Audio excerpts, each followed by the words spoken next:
একটা মানুষ কতটা অসহায় হলে সভ্যতা থেকে অনেক দূরে থাকে। গভীর জঙ্গলের মাঝে কাটাতে হয় গোটা একটা জীবন।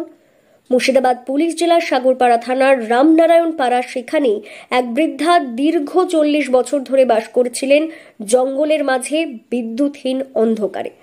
জানা গিয়েছে, না ছিল ইলেকট্রিক, না ছিল সরকারি কোনো সাহায্য।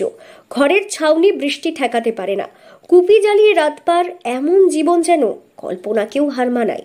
এই খবর শুনতে পেয়ে আর বসে থাকতে পারেননি সাগরপাড়া থানার ওসি মোহাম্মদ খুরশিদ আলম। নিজে ছুটে গেলেন সেই জঙ্গলের ভেতরে গত 3 দিন আগে। সেখানে আর্থিক সহযোগিতা করেছিলেন এবং বৃদ্ধার বাড়ি দেখে কথা দিয়েছিলেন এই ঘরের আলো জ্বলবে, সরকারি সাহায্য পৌঁছবে। যেভাবে এগিয়ে আসছে তো বলার মতো নয়, অতি উত্তম, দুর্দান্ত একটা ব্যাপার।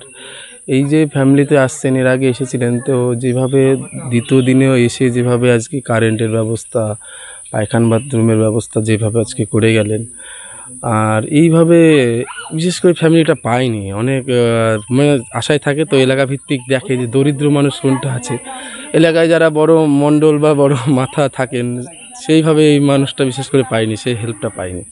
ওসির প্রতিশ্রুতি ছিল 3 দিনের মধ্যে বিদ্যুৎ সংযোগ পৌঁছে দেওয়া হবে এবং তিনি কথা রেখেছেন। মাত্র 3 দিনের মাথায় সেই অন্ধকার ঘরে পৌঁছে যায় ইলেকট্রিকের তার, জ্বলে ওঠে আশার আলো। সঙ্গে ছিলেন বেসরকারি সংস্থার কর্মী অর্পিতা হালদার। ওসি ও তার পুলিশ বাহিনী নিয়ে পৌঁছে যান বৃদ্ধার বাড়িতে। ঘরের ভেতর নিজের হাতে পরিষ্কার পরিচ্ছন্নতা, ভাঙা জিনিস গুছিয়ে দেওয়া, আসবাবপত্র ঠিক করা, সবই করেন যেন এক মায়ের ঘরে ফিরে আসা সন্তানের মতো। গত 1.5 মাস আগেই মুর্শিদাবাদ পুলিশ জেলার পুলিশ সুপারকে দেখেছিলাম বন্যা কবলিত এলাকায় মানুষের পাশে পৌঁছে যেতে। ঠিক তার ভাবনাকে মাথায় নিয়ে সাগরপাড়া থানার ওসি মোহাম্মদ খুরশিদ আলম, তিনি গরিব বৃদ্ধা মহিলার পাশে সন্তানের মতো দাঁড়ালেন।